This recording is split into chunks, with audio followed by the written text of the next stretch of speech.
God bless you. May the Spirit of God give you the ears to hear. This is Sister Liberty. And this morning, I want to remind you as a son of God who you are. It's very vital that we know who we are, whose we are, and what we are. Because that determines how well we run.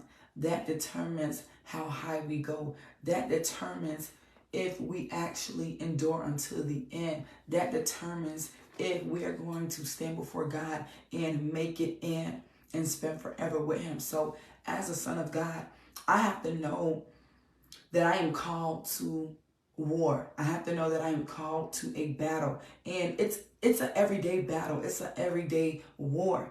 Most people would rather refrain from being in a war, So, back in the world before I got saved, I was not one who was known as a fighter. I was more of a peacemaker. I was more of one who I wanted everyone to just get along. I wanted everyone to just play with each other. Everyone to, do away with all of the drama, all of the beef, as they would call it, all of the offense, and, just agree, be peaceable with each other. I was one of those. And so coming into the faith and understanding who I am as a son of God, and that I'm called to the battlefield, I'm called to war, I'm called to actually fight.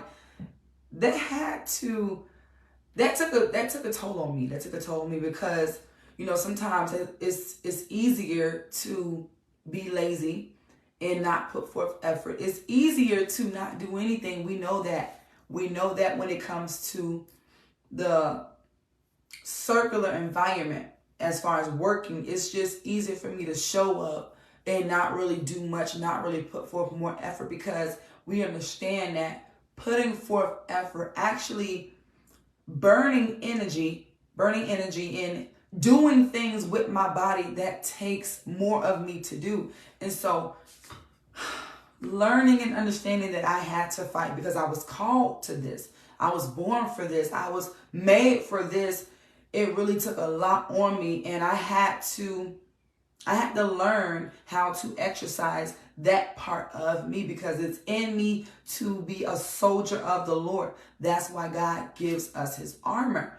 The Lord doesn't give us our armor just, to sound good or to look good. He gives us His armor because we are constantly in a battle, and we need the Lord's protection. We need the Lord to be our shield. We need the Lord to be our buckler. We need the Lord to be our strong tower. We need the Lord to be our safe refuge. And so as a son of God, I have to love to fight. I have to love to war. And it's a good battle. It's a battle for your life. It's a battle for your soul. It's a battle for others. You're not just fighting for you, but you are also fighting on behalf of others. And so I had to adjust on the inside. I really did. And I think what helped is knowing who my opponent was, knowing who I was up against, and knowing the kind of destruction that this person caused in my life. The enemy, Satan, Lucifer, that old serpent, that rusty, dusty old serpent, knowing who I was up against, it just made it even more of a desire to press through, knowing that, no, this person has done this in my life. This person has tried to, and please excuse my light, this person has tried to slow me down. This person has tried to, and he's a spirit being, but he's causing destruction in the earth. He comes to steal, to kill, and to destroy. And so knowing that this is the same one that sets up, stumbling blocks in my path so that I can fall, so that I can trip, so that I can, stay down, knowing that this was who I was up against made me want to fight even more. And knowing that God gives me power and authority, it just made it even better. And so for the sons of God, we have to understand that we are in a daily battle. And so it's going to take all of you. This is not a war where you can afford to be on the sidelines. This is not a war where you can afford to withdraw yourself or hold back. There's no war in this discharge. or there's no, I said it so wrong. There's no discharge in this war. But yeah, you can't cease. You can't cease from the work. You can't just give up when you understand and you know that you've been called to this. You can't start the work and then want to leave it. You can't start the battle. Think about it. Think about those that go to war. You don't just show up to the battlefield and you look at the situation in front of you and you just want to leave. You just want to give up. You came, you showed up, and you've not put forth any effort. You've already decided in your mind that you're defeated. This is a war that I'm unwilling to fight. This is a war that I'm unwilling to engage and to actually get through. You've already been given the weapons. You've already been given the instructions. Everything that you and I need, God has given it to us. And so this is not a war for those that want to be lazy, those that want God to do everything for them. Because we know and understand that God does fight our battles, but it does take our participation. You have to participate in the war. You have to participate in your freedom. You have to participate in the freedom of others. That's why you take up your cross.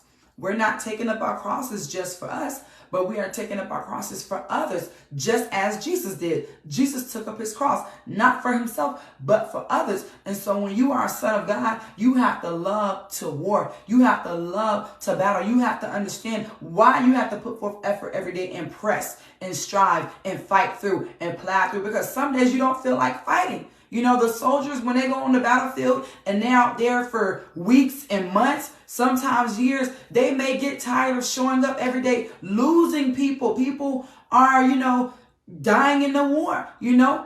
It takes for them every single day to make a decision in their mind and in their heart that it's worth the fight. Listen, I already know why I've come to the battlefield. I already know why we are dressed in armor. I already know why we do this. It's for a good cause. That's the same way the sons of God has to be. So the Lord is teaching his people how to soar. He gives us eagle wings. Now, one of the things about an eagle is they're one of the greatest birds out of all the birds in the world. They're like the top. They're the strongest.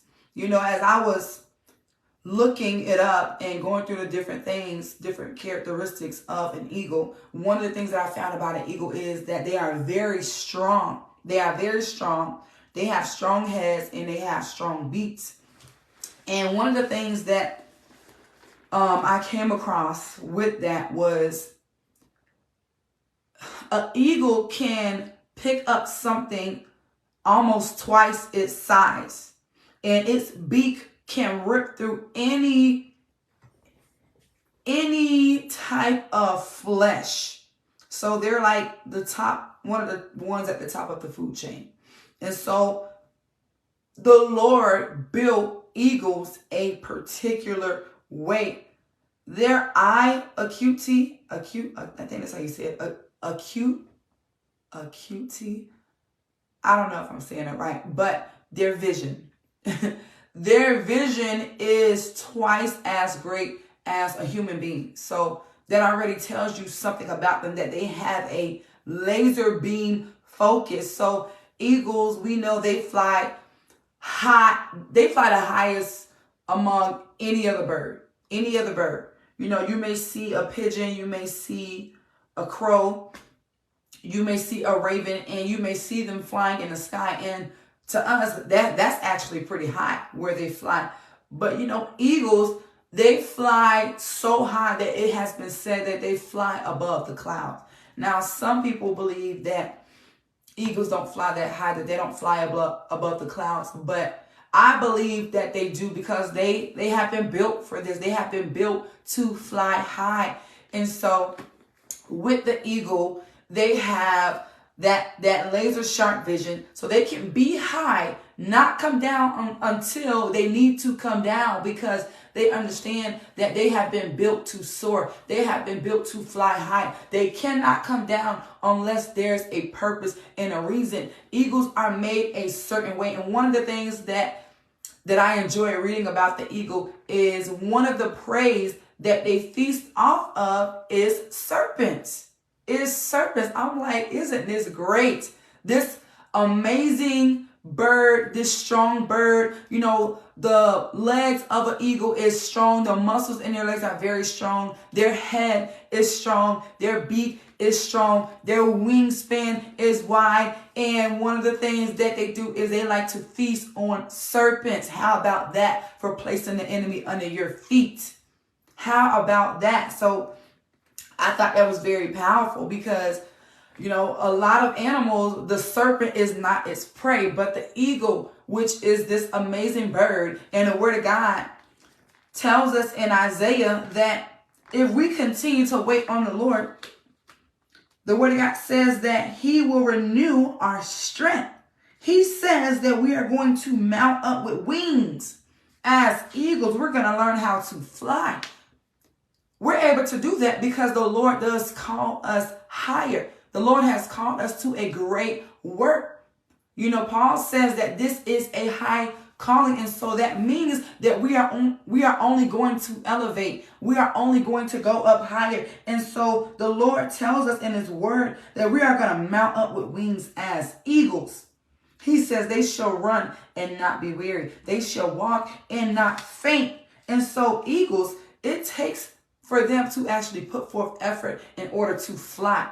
What happens if the eagle says, you know, I don't feel like being an eagle today. I don't feel like flying high today. I want to stay low. Well, it's not going to be good for that eagle. It's going to be a bad day for that eagle because that eagle is built to soar. That eagle is built to fly high, not at the same level as the regular birds, the ravens and the eagles, not the eagles, but the ravens and the falcons and the pigeons and the crows. The eagle is not meant to fly at that level. The eagle is meant to fly at a higher level. And it says how eagles are able to fly through storms. They are able to fly through storms. And I thought that was very interesting because we all know that storms are earth shaking. Storms will shake your world. Storms will shake your world. Storms are not fun. Storms can make you feel as, it almost makes you feel like you don't even want to put forth effort anymore. You don't want to go through the storm. You kind of want to waddle in whatever you're going through. But the fact that as the Lord is teaching us how to have eagle's wings, as the Lord is teaching us how to fly and to soar, we have to be those that know how to endure our situations. We have to be those who know how to fly through the storms. Eagles, they fly through storms and they fly through the pressure of the winds. If you've ever been in the midst of a hurricane and you've gone outside and you felt the boisterous winds, you felt the pressure of the winds, then you know and you understand how strong it is. Can you imagine an eagle? Can you even imagine yourself being in the midst of something like that and trying to fly through it? Do you know that eagle, it has to break through the barrier of the wind because the wind is so strong, it seems as if it's going against the eagle and it's trying to push the eagle back. But the more the eagle perseveres, the more the eagle continues to fly through, he gets through that storm. He understands who he is and he understands that he's not designed to be overtaken by the storm, but he's designed to overtake the storm. And this is how the eagles can actually get through the storm. This is how they are actually able to get through the strong winds, the boisterous winds. They have to keep going. They have to keep going. So it's in the eagle to know that although I'm facing a storm right now, but it's in me to get through it. I am built to get through the storms. I am built to fly through the storms. I am built to soar. I am built to overcome the storms. The storms are not meant to overcome me. I know who I am. And that's the thought, that's the mindset of the eagle. And that's why they are able to fly through any storm. That is true. That is very true of the eagles. They are able to fly. It doesn't matter how the storm looks. It doesn't matter how heavy the rain is. It doesn't matter how loud the thunder is. No, that eagle already knows this is what I've been made for. And they enjoy it. They enjoy it. They love it. They like it. They like it. That's why they do it. And that's why they don't stop. They don't stop. As sons of God, we have to continue the work. We're going to face adversity. Trust and believe that Jesus tells us that we're going to face adversity. We're going to face opposition. But we can't cease from the work because of what other people are saying about us. Because this generation doesn't recognize holiness. They don't recognize perfection. They don't recognize a people that lives a lifestyle of faithfulness. They don't recognize that. They identify that as strange. They identify that as cultish. Cultish. That's weird. That's strange. It doesn't take all of that. Matter of fact, I'm saved too. So they don't know what holiness looks like. And so people are going to say things that may hurt your feelings. Jesus said that. They're going to say things that offend you. They're going to say things to try to discourage you. And that's nothing but the enemy over there kicking rocks. Throwing rocks and kicking dirt. That's nothing but the enemy trying to get you to come down off the mountain. He's trying to get you to come down from soaring and flying. You're at the top. You were built and created to soar. You were built and created to fly. But the enemy wants you to come down. He wants you to stop the work that you are doing because you're shaking things in the earth. The sons of God, when we go out there on the battlefield and we are dressed in the Lord's armor and we already know why we're out here. Listen, we're out here to take territory. We're out here to take dominion and set God's kingdom in and throughout the earth. I already know what I'm out here to do. But if the enemy can just discourage you, if he can just get you to calm down, if he can get you to question who you are, question your faith, question your identity, question whether or not you're in the will of God, if this is of God or not, if he can get you to do that for a moment, then he's already got victory over you. He's already got you out of his way because you're shaking things in the earth. You're turning the world upside down. Let me tell you, you don't even know what you're doing to the kingdom of darkness and how you're destroying things. You're destroying the powers of the air and the things that the witches are releasing. You're destroying things just by your simple obedience, just by your willingness to put forth effort every single day to say, you know what, I'm not coming down. I'm going to keep fighting. I'm going to keep going. I'm going to keep striving. Although this situation that I'm facing, it's shaking me. Yeah, I'm a little fearful. Yeah, I'm a little timid. Yeah, I'm a little afraid. Yeah, my palms are sweaty. Yeah, I feel a little nervous, but I better know who I am. I better know who I am as a son of God. That can't move me. The enemy already knows what you need to hear. No, tell that person this. Tell that person that, the word of God says this. Tell that person, remind that person of what they said. Remind that person of where they once were. Remember, you used to do this just like I did. I spoke to someone some years ago who I no longer talk to. And as I was telling them what the Lord was doing in my life, they told me, you should call your sister. Because remember where you were. Remember what you did and how you used to be. And I knew in that moment, the enemy was trying to discourage me. The enemy was trying to get me to calm down. The enemy was trying to get me to ease my foot off of the gas. I'm supposed to keep going, but he was trying to get me to back up a little bit because we're in his face. We are in the enemy's face. If he can get you out of his face, I need this one out of my face. Oh, that one woke up. Your foot touched the ground and it shook the kingdom of darkness.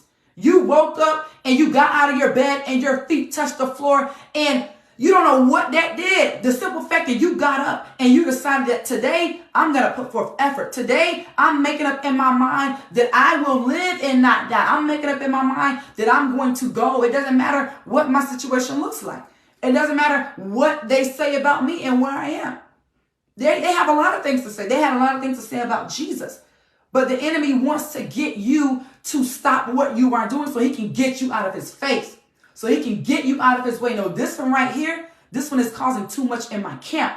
This one is causing confusion in my camp. You don't know your worship, your praise, it confuses the enemy. You don't know that it's causing sickness and disease in the camp of the enemy. It's causing confusion. It's causing turmoil. It's causing division in the camp of the enemy because you are deciding to put forth effort. Because you are deciding that it doesn't matter what comes against me, what opposition, what adversity comes against me. I'm not going to stop being a Christian. I'm not going to stop loving God. I'm not going to stop doing what I'm doing. He wants you to slow down. He wants you to change the message.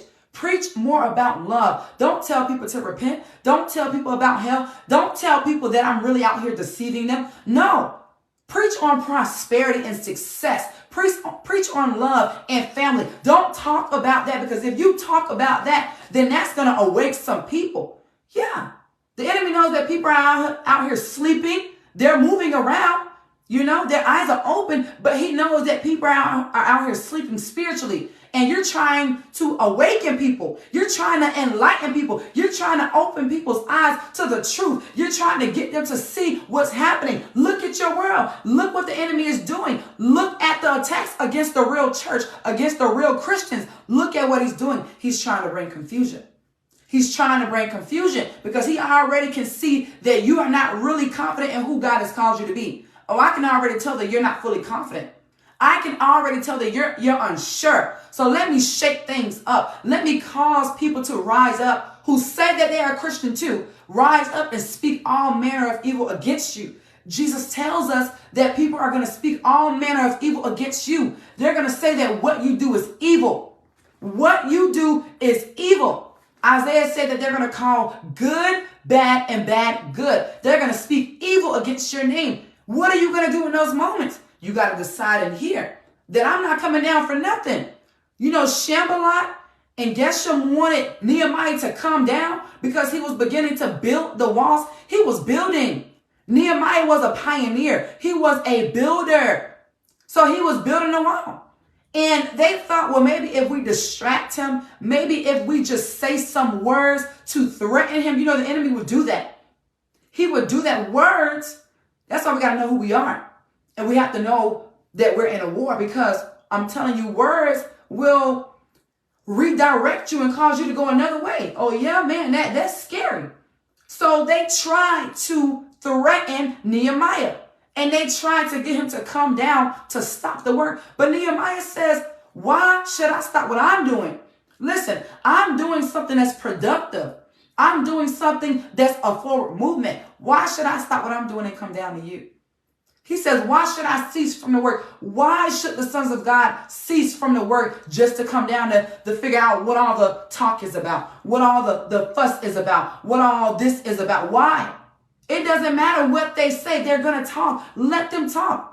Let God be true and every man a lie. God is going to justify his name. God is going to prove in the end who's really his and who's really not. Time is going to tell. And many of us, we are learning to not be so defensive, but we are learning that, wait a minute, the word of God is coming off the pages.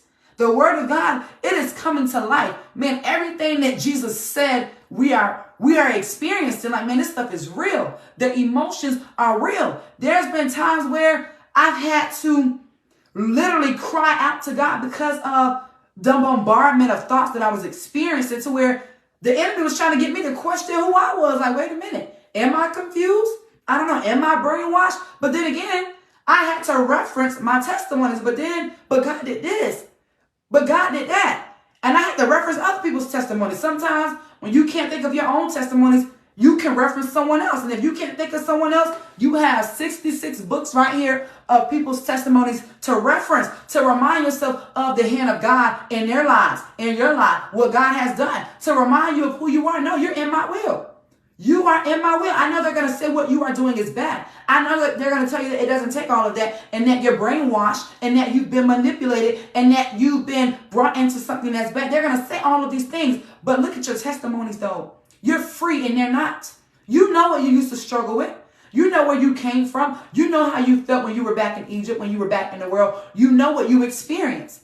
And so you got to reference. That's why it's important to make memorials, because that's one of the things that Paul, I believe, stood on in his lifetime living as he was a prisoner. Every time he would go before like King Agrippa or Festus, he always referenced his testimony. He would talk about how he was on his way to kill Christians, and the Lord met him in the way, and the Lord changed his life.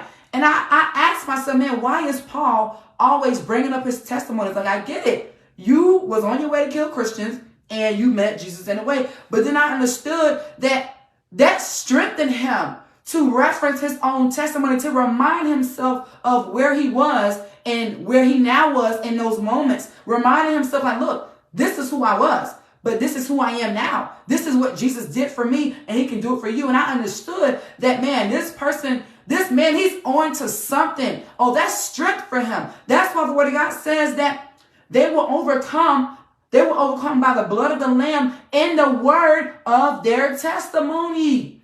The word of your testimony. Sometimes it's needful to bring back up your testimony so that you can hear. That's why sometimes it's good to go back and watch videos that you've done years ago, because God is speaking even in those moments. Even in those messages, the Lord is speaking. He's speaking. And so your testimonies are going to be strength for you. Your testimonies, other people's testimonies, those that are in the word of God, their testimonies are going to be strength for you when you are feeling down and you're feeling weak and you feel like, Lord, I can't. Lord, I don't know if I can go any further. Lord, look what they are saying. Remember my word. Remember my word. I try the reins of the heart.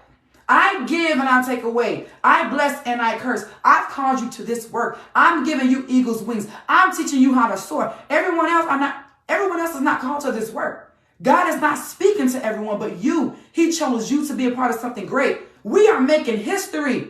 We are history breakers and history makers. You have been called to make history in the earth. They're going to know your name because they're going to know his name. He says, let your light so shine before men so that they may see your works and glorify your Father. They're seeing what you are doing.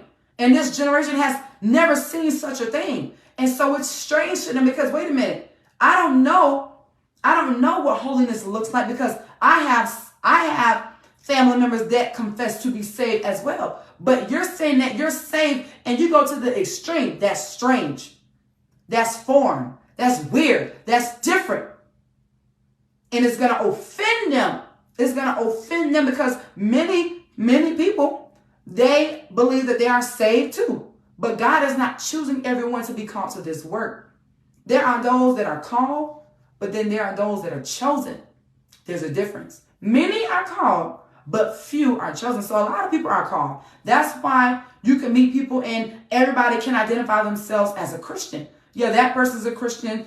That person's a Christian, although they're homosexual. That person's a Christian, although they practice New Age religion. That person's a Christian, although they still smoke and they still drink. That person's a Christian, although they're in fornication. Yeah, everybody has been called, or many have been called, but not everybody has been chosen.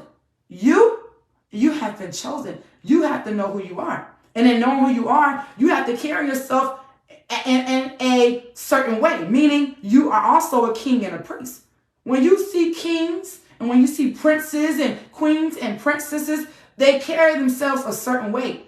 I mean, look at those that are in a place of power now, and people say things about them all the time. You never see them come down. You never see the president going back and forth online.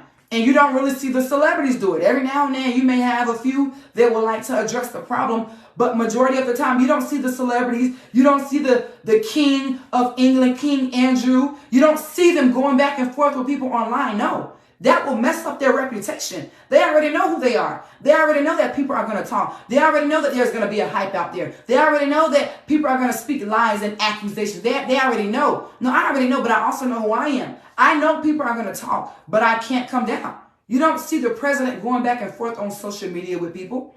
You don't see the other people in power going back and forth on social media with people. And so why should the sons of God go back and forth with people? Should I cease from the word? Should I stop what I am doing and entertain you? No. I'm climbing a mountain. And as I climb, I have to keep my head forward. I have to keep it up. I can't worry about what's going on down below. Whatever is happening down there, let those that are already down there, let the dead bury the dead, let the blind lead the blind, let those that are already on the ground, let them deal with that. Let them deal with that. As far as me, I'm on an assignment. The sons of God, we are on an assignment. We are on an assignment. We are kings and priests in the earth. So we got to carry ourselves as such. We can't let people see us, having a weak moment where we're going back and forth with people. Wait a minute, but you're supposed to be a Christian. That's what the enemy wants. He wants you to go back and forth with people. He wants you to revert back to the old you. He wants you to show signs of anger and frustration so that other people can see you in that way. You see that person is weak. You see that person is full of anger. You see that person doesn't have love. That person is full of hatred. You see how that person responded, and they're supposed to be the bigger person. They're supposed to be the Christian. You see, He wants to destroy the sons of God's reputation. He was able to do it with Judas, but he could not get Peter. He could not get Peter. Peter denied Jesus 3 times, but the Lord restored him. He wants to discredit you. You know, he wanted Peter to be ashamed at the fact that he just denied Jesus 3 times. Yeah, you should feel real bad about yourself. You were one of the closest. How dare you deny the Savior of the world? You should be ashamed of yourself 3 times, man. And he told you. You don't know what kind of thoughts Peter was battling. The Word of God says that he went out and he wept bitterly. He was convicted to his heart, to the core. It made him feel so bad. It wasn't enough to make him kill himself. Like, I feel bad, man. I don't feel that bad. They're going to kill myself. But he repented.